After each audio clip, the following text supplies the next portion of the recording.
বন্ধুরা, আমের গুটি সাধারণত হলুদ হয়ে ঝরে পড়ে যায় চারটি কারণে। কি কি? এক হলো জল, দ্বিতীয়ত হচ্ছে অনুখাদ্যের অভাব, তৃতীয়ত হচ্ছে ছত্রাকের আক্রমণ, চতুর্থত হচ্ছে পোকামাকড়ের উপদ্রব। তো এই চারটা দিকে আপনারা লক্ষ্য রাখবেন। জল সঠিক মাত্রায় গাছের গোড়ায় প্রদান করুন। দ্বিতীয়ত হচ্ছে হপার পোকা দমন করার জন্য কীটনাশক 1 লিটার জলে 1/2 গ্রাম হারে স্প্রে করুন সন্ধ্যার আগে 2 দিন। ছত্রাকনাশক 1 লিটার জলে 1.5 গ্রাম হারে স্প্রে করুন সপ্তাহে 2 দিন। তারপর থাকলো অনুখাদ্য বোরন পাউডার 1 লিটার জলে 1 গ্রাম হারে সপ্তাহে 2 দিন স্প্রে করুন এবং 1 লিটার জলে 1 গ্রাম হারে ভালো করে গুলে নিয়ে ওই গাছের গোড়ায় ঢেলে দিন।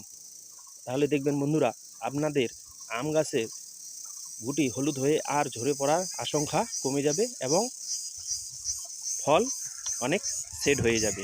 ভিডিওটি যদি ভালো লাগে তাহলে একটি লাইক দিবেন এবং চ্যানেলটি সাবস্ক্রাইব করবেন।